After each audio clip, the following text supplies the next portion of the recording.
Welcome, my beautiful soul family.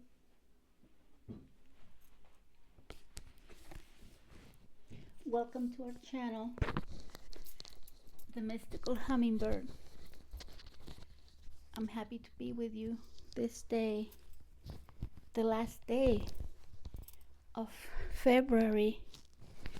I still can't believe that the month is practically gone. And well, there's so much to accomplish, so much to do. For me, I have a long list of things to accomplish, and things that are both physical and spiritual.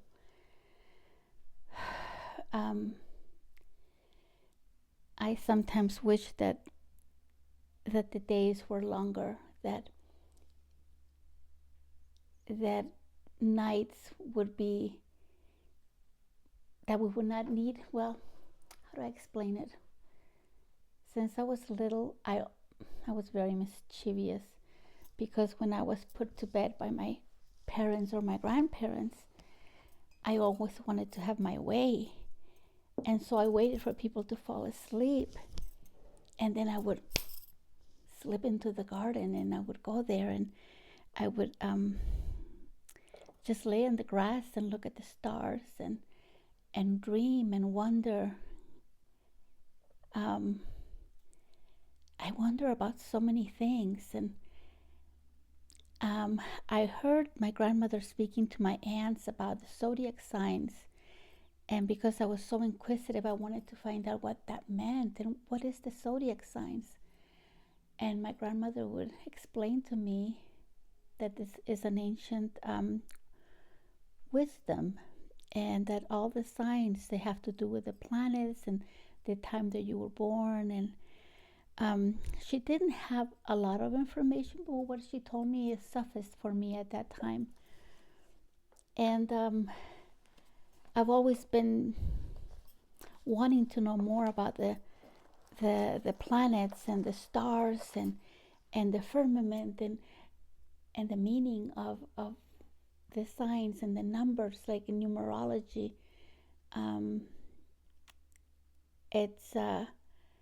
It's truly an art, and I'm trying to think of another word. Not an art, but yes, an art in a way. But I think that all the things that life offers us, it's kind of like, I've told you before, like you're in a restaurant and you get to choose what you want to eat.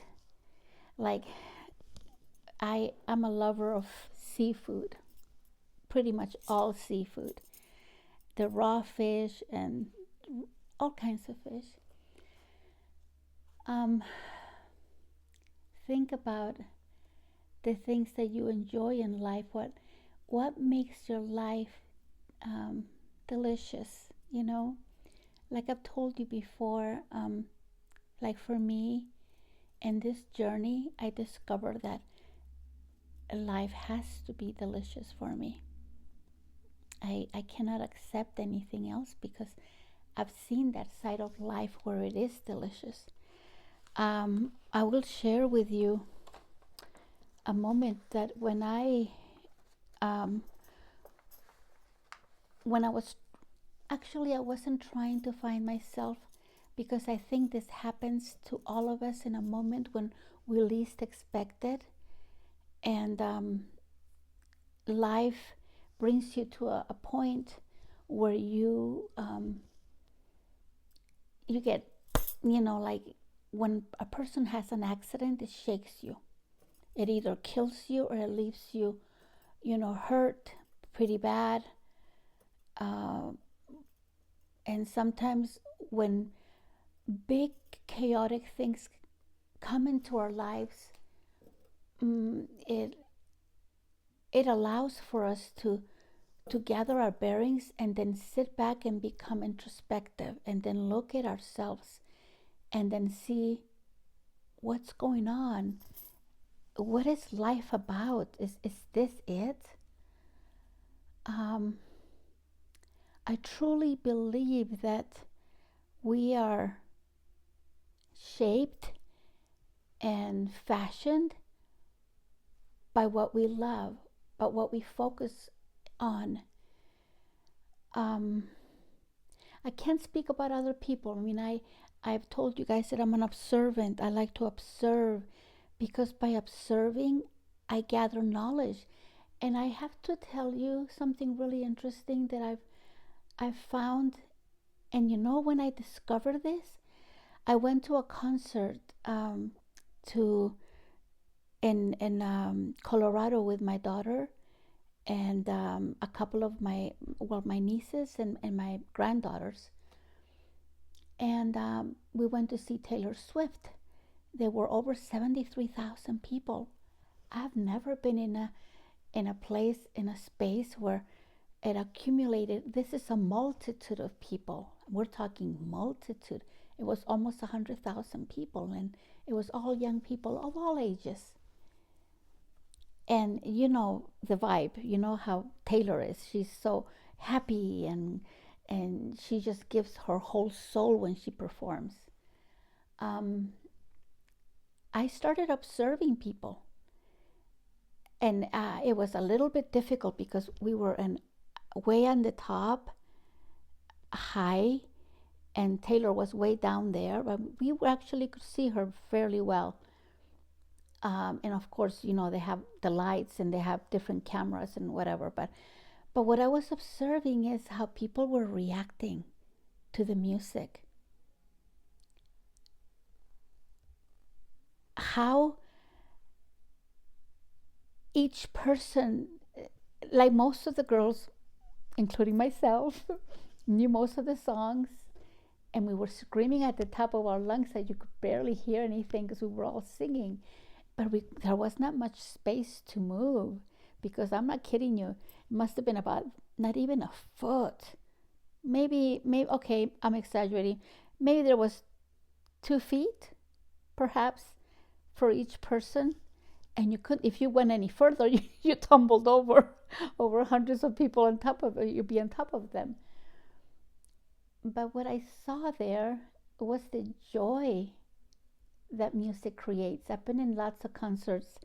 Um, I went to see with my daughter also, my same daughter. We went to see Stevie Nicks when she came to Utah. And I mean, Stevie Nicks, my goodness, her raspy voice. So I love her voice. I love her music.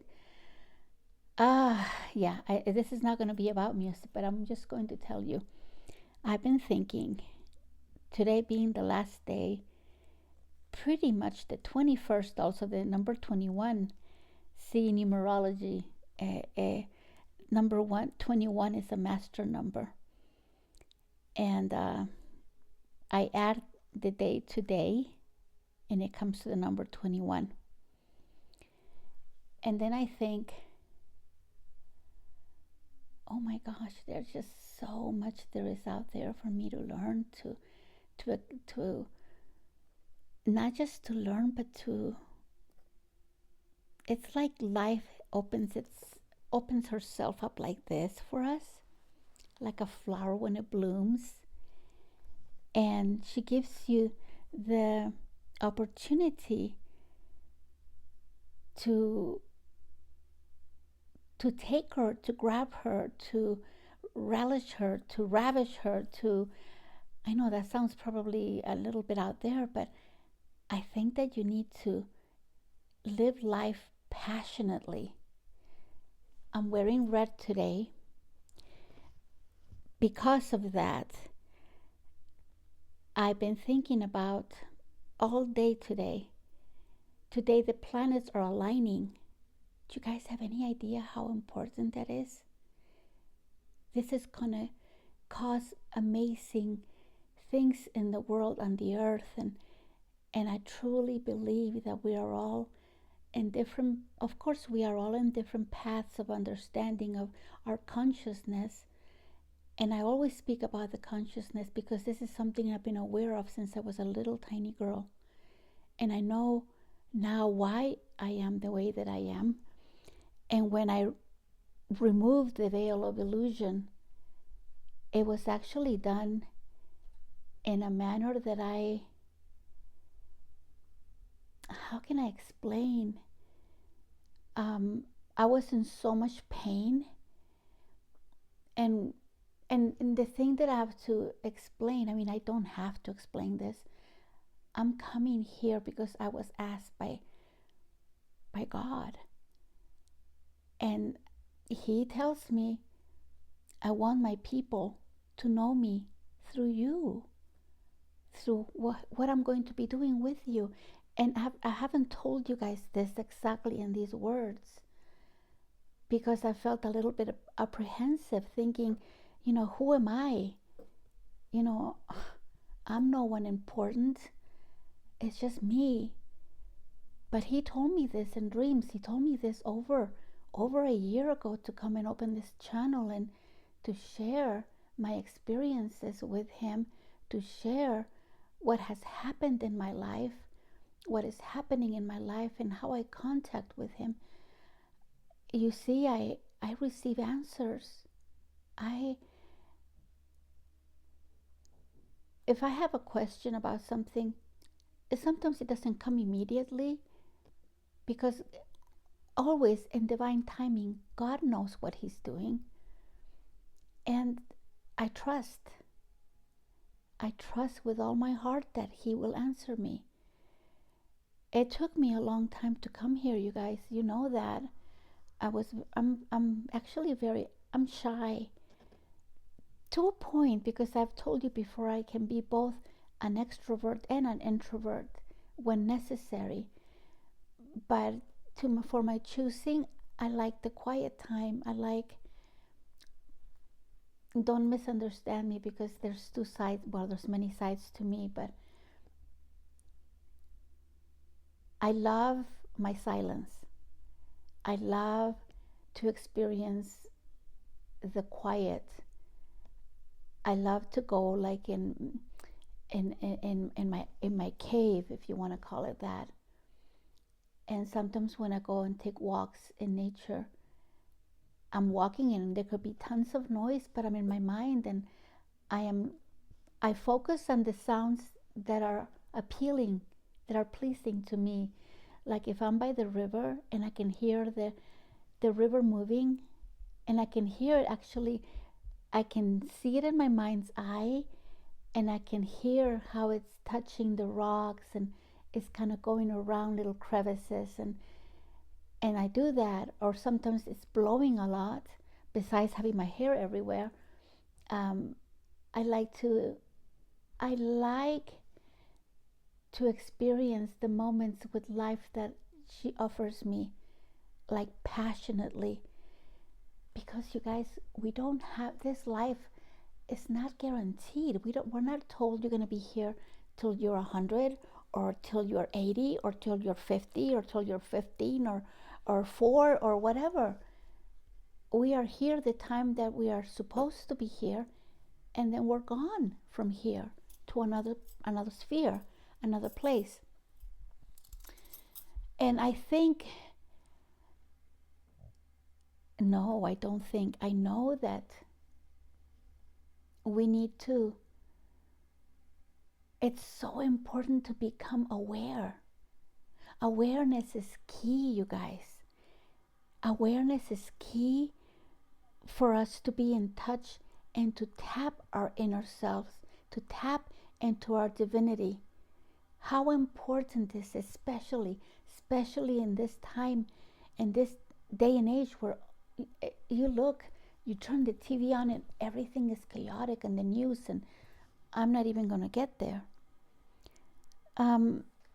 One day, years and years ago, when I saw the day that I was told specifically, this is done, this cycle is done, I want out from this marriage. And I remember I went to the mall and I walked past, actually it wasn't the mall, it was this little store that had lots of plants and lots of mirrors. And then I walked past one of the mirrors and I stared at myself. And I stood there staring at myself. I was half in shock. And then when I began looking at myself, I said, what the hell am I doing here? Who am I? What am I? What's the purpose of my life? And then I was bombarded with all these questions that I have always felt, but I never really stopped for a moment to think, I want an answer for that.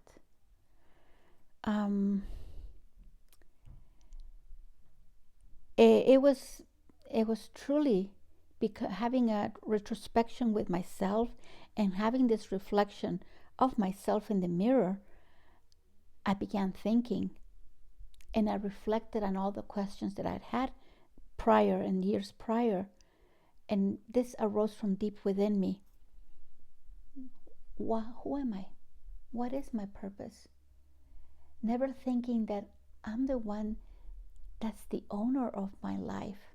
Although I was created by a creator, and in all humbleness, I know that I don't feel like I'm a slave. I've never felt like that. I think this is like a partnership between me and God, and whatever you want to call deity, whatever you consider that to be. But for me, and I think I've known this all my life, and I'm glad that I tried different religions, because I always asked, I always had questions, and some of the things made sense, and then some things didn't make sense. And so at the end of the day, when one day, I haven't told you this, one day I woke up in the middle of the night and I was told, my heart told me, you need to take your books, you need to take this and go to the person, the leader, the person in charge at the church, and you need to leave everything behind and walk away from that, because I need you in another path. I need you somewhere else. And I sat up on my bed and I said, where are we going? What are we going to do? Because this is how I am. I trust my Father in such a way. This was not looked upon very with acceptance from my family, especially my parents. But I have to live my life. And my mother wrote me a long letter, and I think it must have been like 10 pages long. And I respect her and everything. And she and other people told me, well, you made these covenants and this and this and this. I said, yeah, I didn't make them with you. I made them with God. And I answer only to Him. I don't answer to you. I don't answer to him or to her, to no one. And I stand my ground on that. The day that I leave this earth, and when I have to face my Maker, I have to face Him.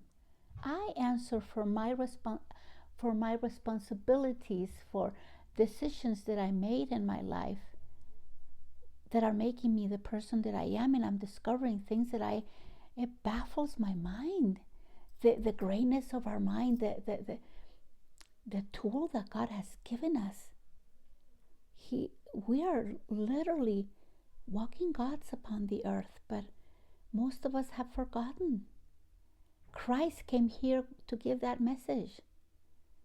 And I believe that He was misunderstood most of the time. That's why they did what they did with Him. And many people don't believe in religion. They don't believe in God. They don't believe in nothing. And that's their prerogative too. And like I've mentioned before, those people have families. Those people have pets, and they love them. And the only thing that matters, at least in my book, God is love. And I rest my case right there.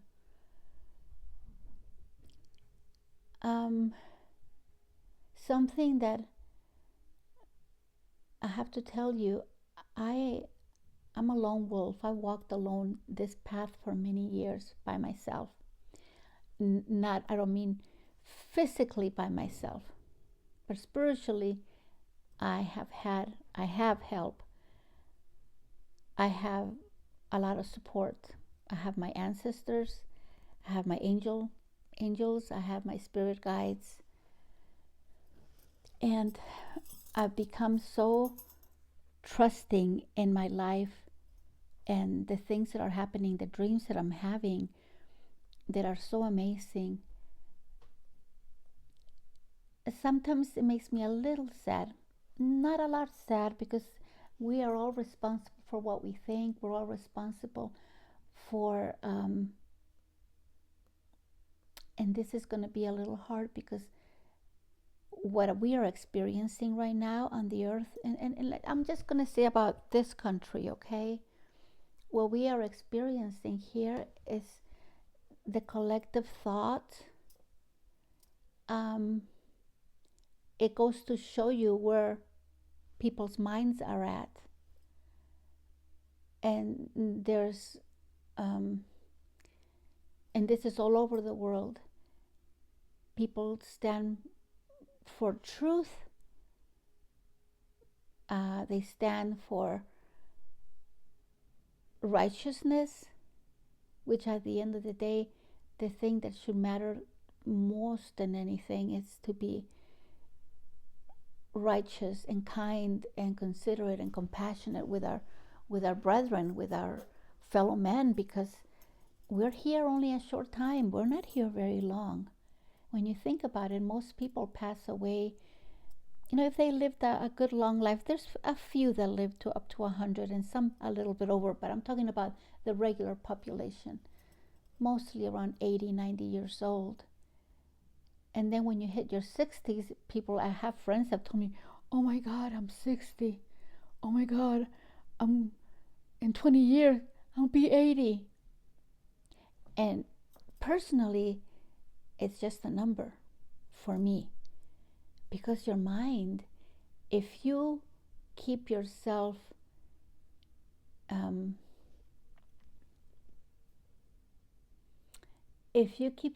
in a close relationship with your God, whoever you deem him to be, life looks different.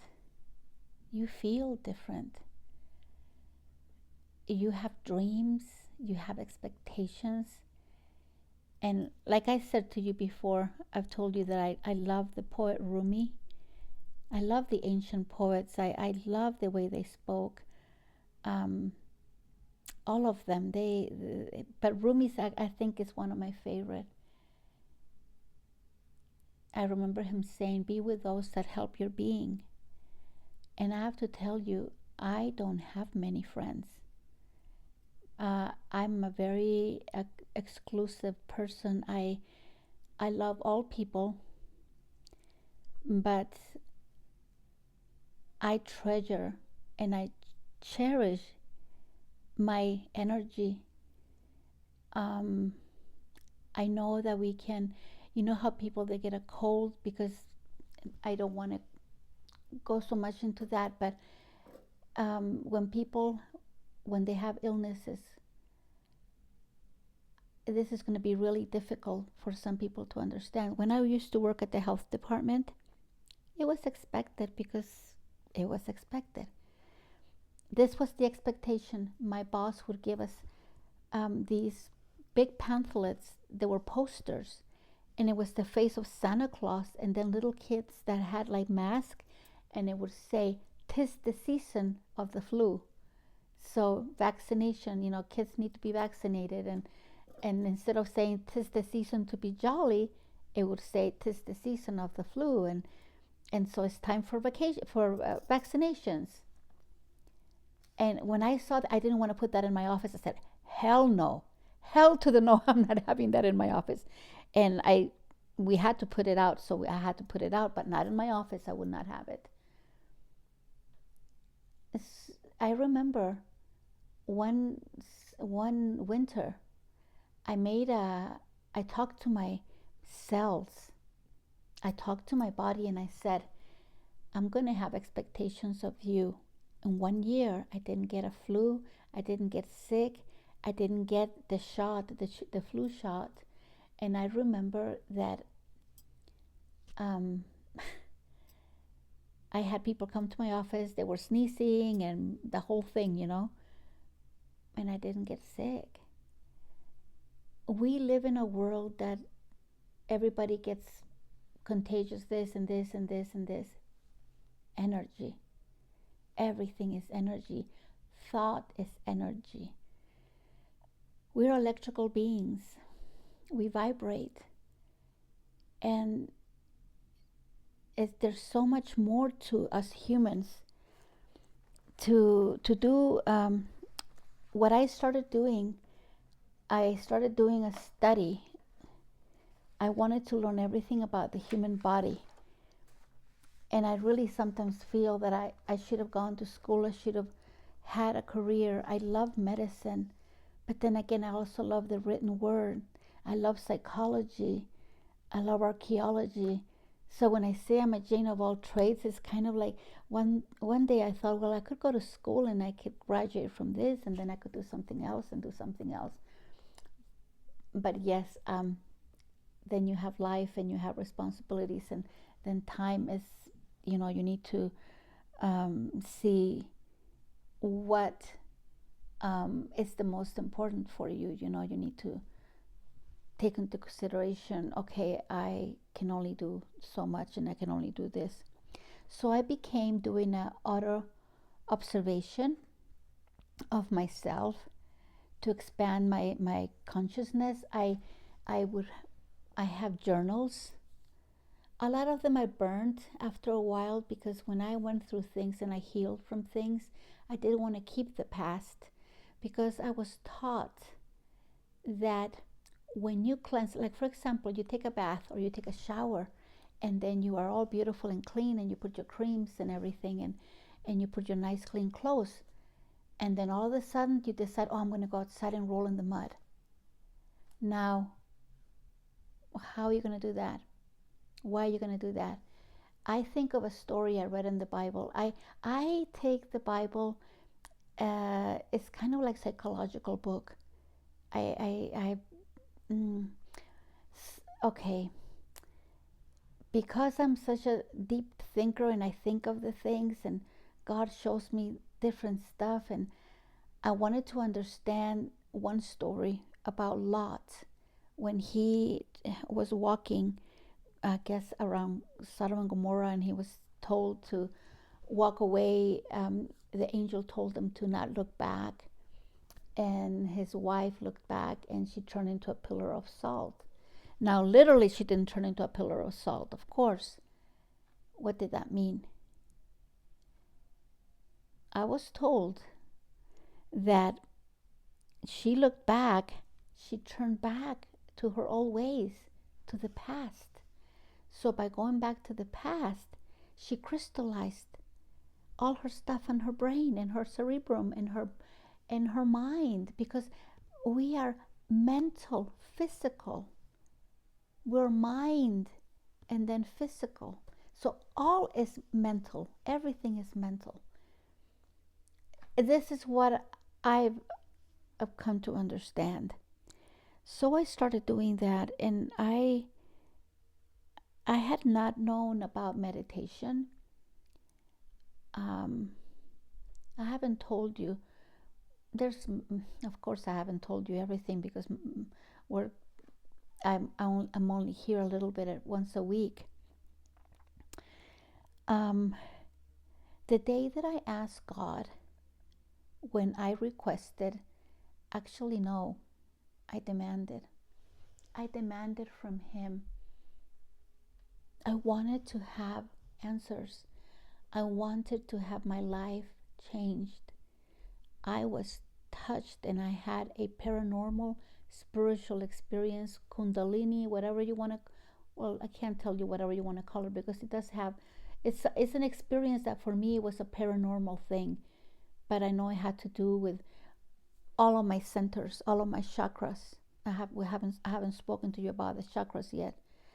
The things that I've been discovering all of these years about the meridians, about having, your spirit bodies. You have another body, and it's not just your physical. You have your spiritual body, your ethereal body, and your emotional body.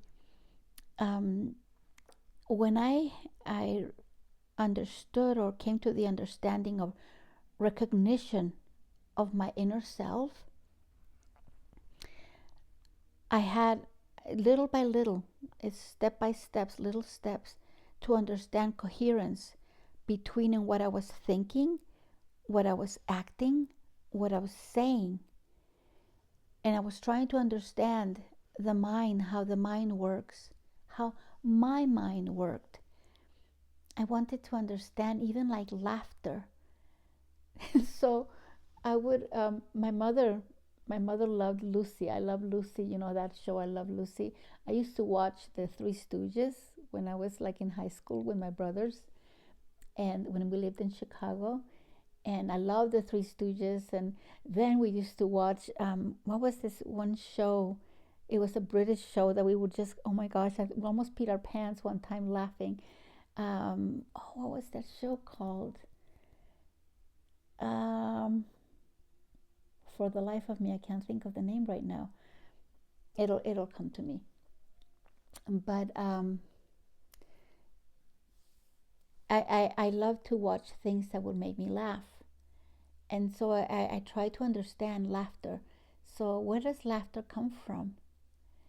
And if you read the book The Prophet that I've mentioned to you, from Khalil Gibran, the writer, the poet, the man from Lebanon, he talks about laughter.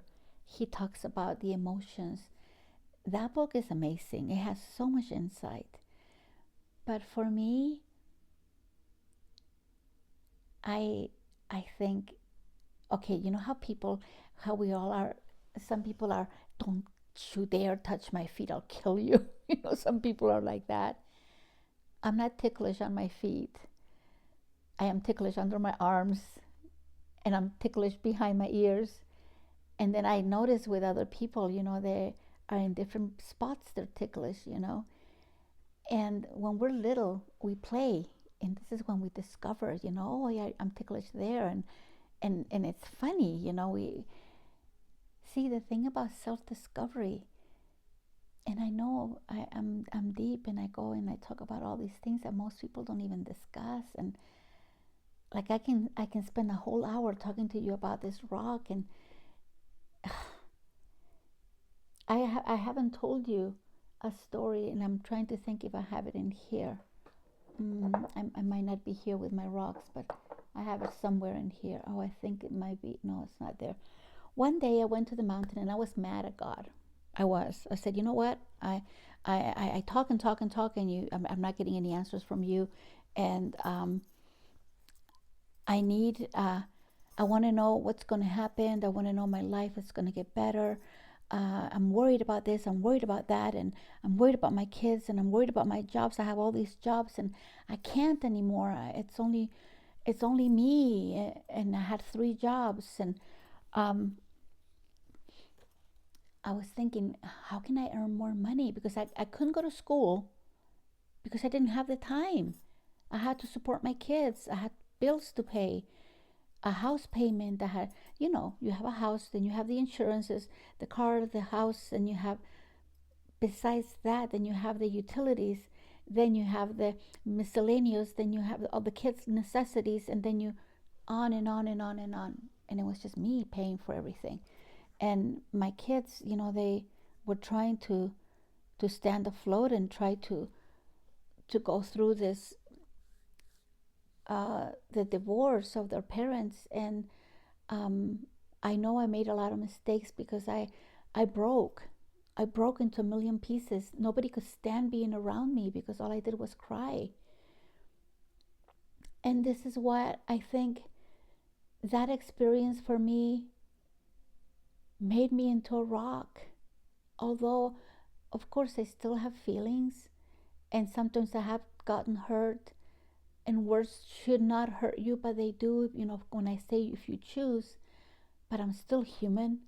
I still have ego, and I'm still trying to work with the pain of things, of wounds that I've had since little. Like I always wish that I had, that my parents were like my friends, because I would look at other people and I would compare. I think, oh, that mom, she's always hugging her kids. And my friend, she was from Colombia, and her mom was always hugging her, and always hugging her and doing like this to her cheeks, and then kissing her and telling her how she was amazing and she was such a good girl, and she was so, that she couldn't be without her. That, I mean, it was beautiful. And I didn't have that. I mean, I'm not saying my mom and dad were bad parents, but myself, I wasn't the best parent. Like I said, we're not born with a manual under our arm, and I got married way too young. Now, if I could do life all over again, I adore my children, I adore my grandchildren, but I think I would have been a career woman, and I would have thought really deep before I got involved with someone and have children and have a family, because it entails so much more. It's so, it takes all of you, and you need to have a partner that's with you, that walks with you, and someone that we walk together in this life, and give and take, and respect, and all those things. And it wasn't like that. Not at the end, it wasn't like that. So life teaches you, so you become more selective. And for me, it's all about self-love. I mean, I was in a relationship, and I have to tell you something too about this. It was something really, this is why I love God so much, because He knows me. I remember I met someone, and I wasn't looking for anyone. This person came out of the blue. And the first day I met this person, it was it was like an angelic, this person had an angelic soul, a beautiful human being. Um, I'll tell you the story. I I happened to fall asleep by a lake, and I was meditating, and I had my books, and I had written some. I was so tired, I fell asleep, and it was in the summer. And all of a sudden, I feel water like dripping on my face, like this, like splashing. And then I opened my eyes, and then I look up, and I couldn't see the person's face. They had a surfboard. Um, I couldn't see the person's face, but I saw this long surfboard.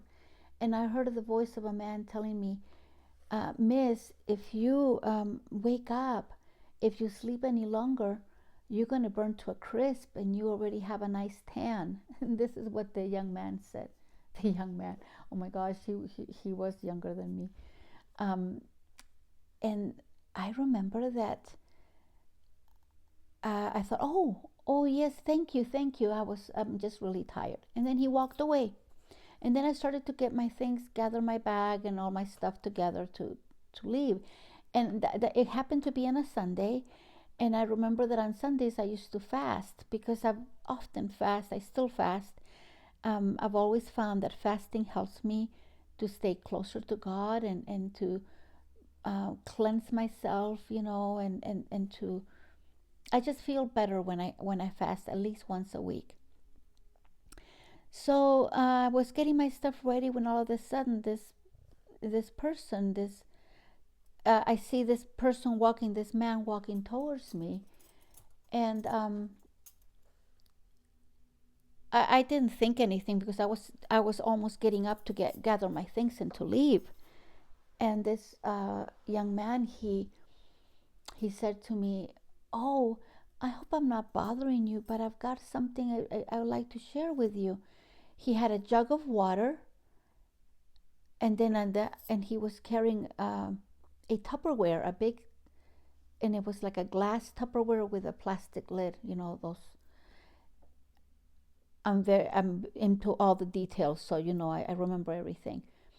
And he said he knelt down, and that's when I saw him for the first time.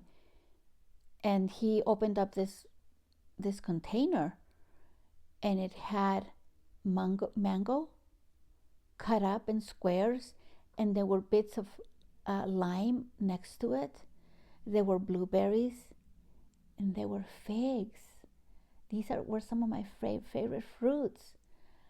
And then he said, I hope I'm not, bothering you, but I would love to share these with you. Are you okay with that? And I said, oh, you know what? I'm fasting and I don't want to break my fast. And of course, it looked delectable in me. I'm a nut for fruit. And he says, okay, I don't want to be disrespectful. And then he said, you're married, right? And then I said, I'm going through a divorce. And he says, I'm sorry, ma'am. I'm sorry. So he got up really fast, and then I felt kind of bad because he was so respectful. He wasn't, overbearing or anything like that. So I called him and I said, you know what? Just bring that fruit over here. Bring the mangoes over. He did. So he knelt down and he offered me. He goes, and these are figs. I said, of course, because I lived in South America, and I told him we had figs and all that. And they were beautiful figs. They were like the big ones that are pink and are delicious. So then he asked me, I'm sorry, can I ask you? He started asking me things about my family. He goes, you have kids? I said, yes, I have 3. Oh, I'm so sorry. Is it hard? Is it? And then I started crying because, I cried. You just mentioned divorce, and I started crying. And then this man, he said, you know what? I'm sorry. I don't want to make you cry. And then he stopped and he said, but actually, tell me about your family. Tell me about your kids. Tell me about your life. And I started telling him about our life in Europe, that I've been married for 21 years, that I had 3 kids, and all the things that happened, and the pain and all that, everything. This complete stranger, I know God put him there for me. I knew that as soon after I met him. This was a very special young man. He said, after I told him about my life and about what I had gone through, he became really quiet. He put his head down and then he wiped tears from his face. He was crying. And then this complete stranger said to me, if I could give my life to give you back your happiness, I would give my life up for you right now. A complete stranger. A complete stranger. And I knew that this person was a special being. We became very good friends. We were friends for about 7 years. We had a relationship after about a half a year. We became close, and I learned so much about myself, more than I had ever done before, that I knew about me. And he's the one that taught me about rethink. He taught me many things. He introduced me to the books that he read about healing and things that he had gone through, traumatic experiences in his life. And we became the best of friends. We didn't get married.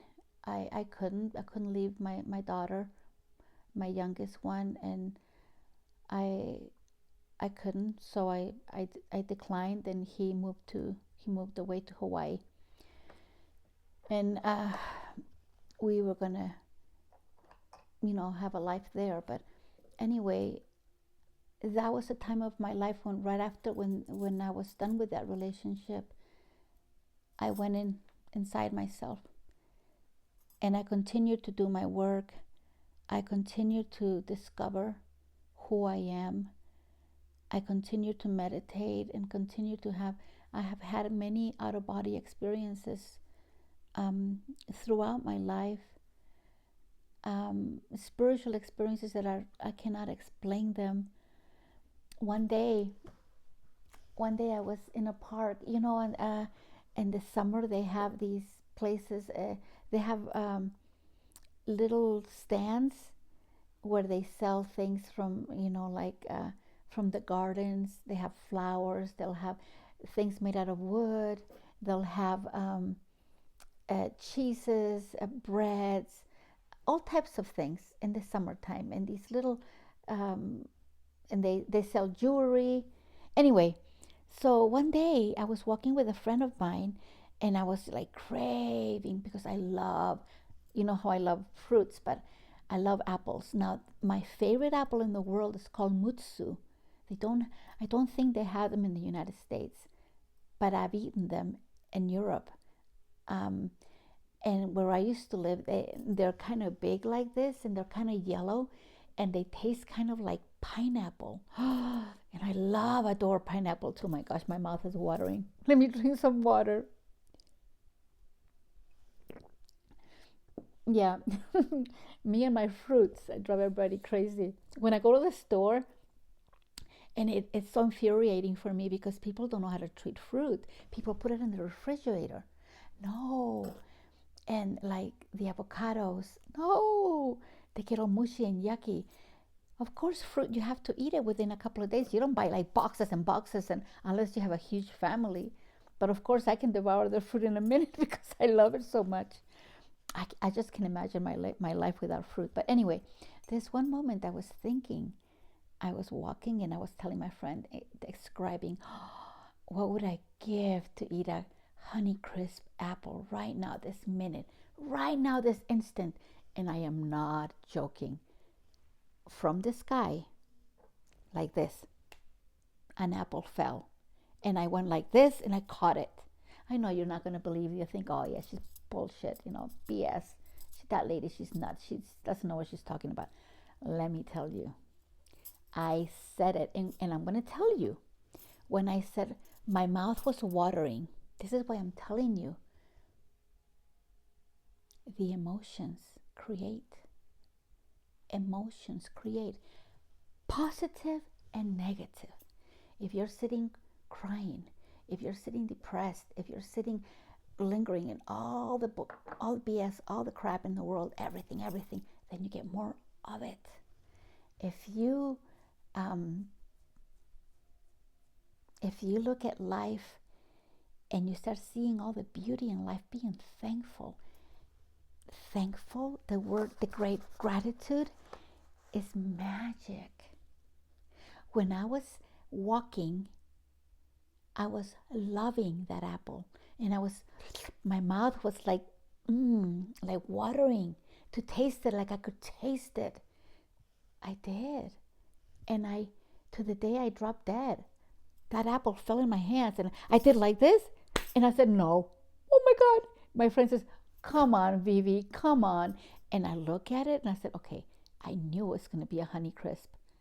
And you know that not all Honeycrisp are the same. There's a place here that in the fall, like at the end of summer, beginning of fall, they sell apples. And there's one specific apple. It's a Honeycrisp, but it's from one specific place because the others don't have much taste.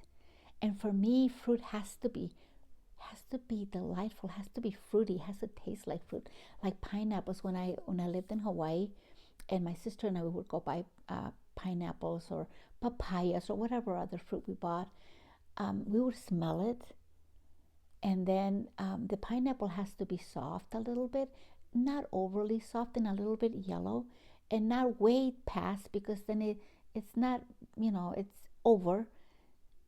There's a trick to fruit, like for example a lemon. You probably don't know this, or maybe you do. I was taught this by my grandmother in Chile. A lemon, when you look at the lemon, and if they're firm and they have a smooth skin, those are the juiciest. They have to have a really thin skin. The ones that have the thick skin, they don't have much juice. And it's the same thing with oranges, with all types of the lemons, and all the citrus fruits, and papayas. Oh my God, papayas. I am dreaming, you guys. I'm dreaming to go to Chile. And for what? Just to eat papayas, to eat chirimoyas, to eat lucumos, to eat something that's called porotos granados that you have no idea. I used to tell my grandmother of this dish.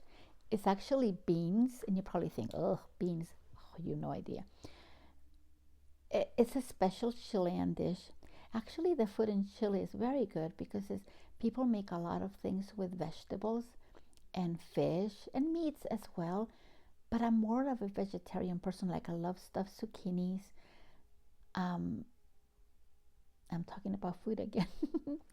Anyways, I don't want to go from one thing to the next, and I kind of do that. But I'm just telling you guys that I have been learning. Life has been teaching me all of these years. Um, there's a beautiful saying. I think it was. I want to say that it was Marianne Williamson that said that, or maybe someone else. I'm not quite sure. What lies behind us and what lies before us are tiny matters compared to what lies inside of us. And if you don't discover, if you're not an adventurer, okay, that's the thing. Adventure. Me, I'm an adventurer. I cannot just sit and just live life like, you know, mm-mm. No. I want to discover everything. I want to know why this is green. I want to know why the root is like this. I want to know why soil acts the way it does. I want to know why this is affected by this. I want to know this plant, you guys. Okay, I'm kind of naughty, I've told you. This plant, I brought it from Europe. Okay, it wasn't big like this when I brought it from Europe. When I brought it from Europe, it probably had just a little tiny, maybe a leaf with a little bit of this here, of the, this is called in Danish, the stem, okay? I took it, I put toilet paper and made it a little moist. I grabbed some plastic and then I put some a paper towel, and then I stuck it under my boobs, under my breast, right here. 2 leaves. Okay, it was actually 2 leaves, but then the stem. And this plant had been given to me. It had belonged to my children's great grandmother, and hers was like, I don't know, over 30 years old. And from this plant, I've given to different friends, and it's called a Hoya carnosa, and it has the most beautiful flowers. But this year, she hasn't given me any flowers, and I think I need to change her pot and her soil. The flowers that the Hoya carnosa has, they're round. It looks like one big flower, but it's not. It's a round thing, and the touch is like velvet, and it's all these, like, not hundreds, but tons of small tiny little pink flowers, and each one, it feels like this is in Danish, velour, velvet. It feels like velvet. She hasn't given me flowers this probably last 2 years. I don't know what's up with her, but maybe I haven't been nice to her, because I talk to my plants and I play music to them. See, music is the thing that makes things come alive. When I was pregnant, I used to play music to my babies in my tummy, and my kids, all of them, love music. They love classical music. In fact, my oldest daughter, she learned to play the cello, and she also played the flute. I long to learn how to play the strings, the guitar.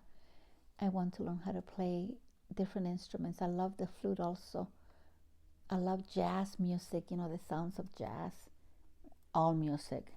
I didn't even mention, when I listened to the video after I made it, I thought, oh no, I didn't talk about tango. Oh, I love tango. One day I want to learn how to play. I don't know how to dance tango. I don't know. And this other music, and the Foo Fighters. Oh my gosh, the guys, Californication. Anyway, I'm jumping to all of these different things, but what I want to tell you, what I discovered what I'm discovering, because this journey of mine, it never ends. The journey of life is life itself. It it takes you to places. It takes you deep. It takes you deep inside of you to learn about you. And most people, they don't. And most people, I don't think most.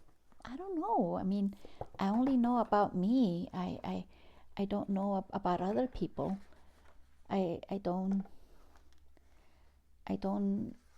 I mean, like I said, I don't have a big group of friends anymore because my life is very sedentary right now.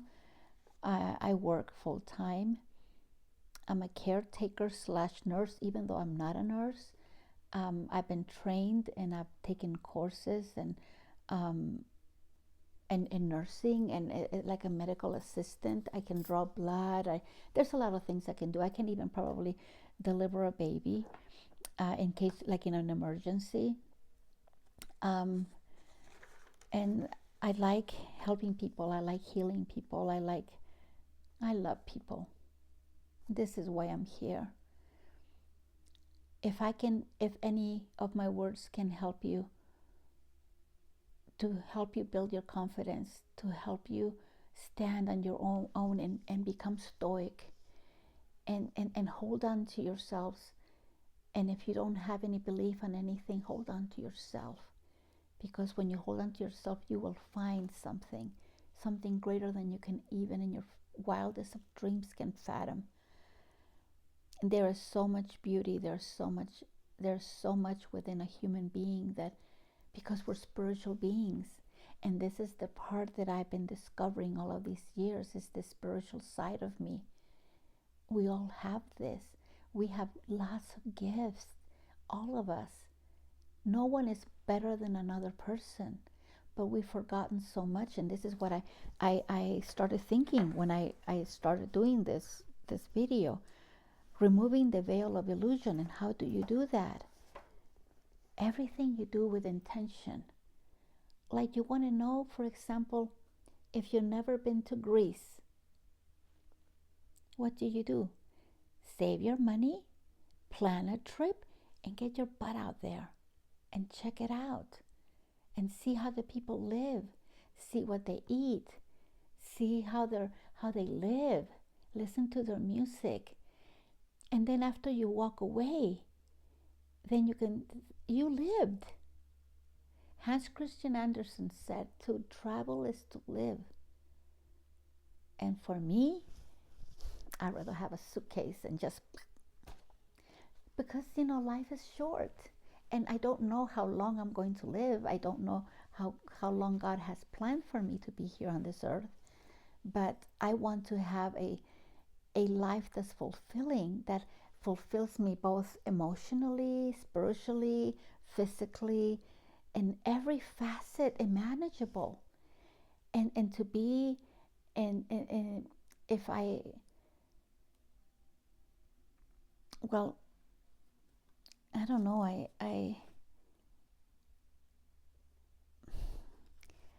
sometimes I get dumbfounded with myself, and I don't know how to express myself, because I think this process that I'm going through, this evolution of the mind, because the mind is a garden, and to have this illusion, to remove this veil, it takes a process, and you discard old concepts and dogmas that you've had, that you've carried with you. You prepare, you do a cleansing to plant new thoughts. Like, what do you want to do? To experience life, it's one of the greatest gifts that we've been given. I have never truly, I've experienced life by myself, and I don't want to get emotional, but there really hasn't been anybody that was interested to hear what I thought if I saw this beautiful sunset, or It's something that moved me to tears because nature moves me to tears. Um, I'm creating a new reality for myself. I've been doing this for years. And God has me here. He told me to come here because He said to me that through this, He needs me. And I have dreams, and I can't discuss some of the things that I've seen in my dreams. I have to wait for the things to develop. But there's purpose for me to be here. I'm no longer worried. I was at the beginning worried, what are people going to think? And what's my family going to think? I don't give a red rat's what anybody thinks. If God asks me, I'm here. I am loyal. I'm loyal to myself. I'm loyal to who I am. And what I am discovering, I want to share with you. It's important for people to have a connection with divinity, with their divine selves, because it's needed. It has nothing to do with religion. It's the relationship you build and you create with your maker. We didn't just pop in here and exploded. Here we are. The human body is absolutely perfect. Yes, people have illnesses, but I'm not even going to go into that because I did mention before it's all mind. Everything is mental. There are changes in the evolution of man and of the earth. There's evolution here in the human race. There's religions that we've had throughout history. People have beliefs from the times of the Romans and way before. People have worshipped deities, and then they've gone against each other because one was saying this, oh, we got the right, and then the Crusaders, what they did, yeah, I don't even want to get into that. And then the ones that were more powerful, they would go into the different countries and take over, and that's how they became kings and queens, and etc., etc. I am discovering so much about me and things that life is too precious not to savor it, and not to discover it, and not to give it of your time. And actually, we are sacred. We are sacred. We're sacred beings, and you honor yourself to give time to yourself. Give time to discover what makes you be you. Why are you here? What's your purpose? Like for me, there has to be a purpose in my life. I have to have a purpose. I have to have a purpose. If I don't have a purpose, then what the hell am I doing here?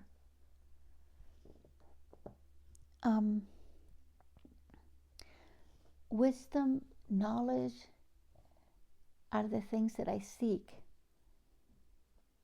And I'm a humble person.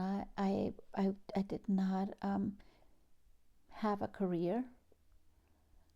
I threw myself into life. I got married way too young. I was barely 19. And I have 3 beautiful children. I love them with all of my heart and soul.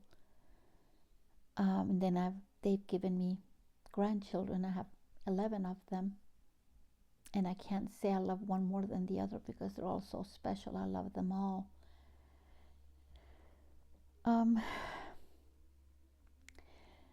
I'm going to tell you a little bit what I've been discovering about the power of the verb, the power of what we speak.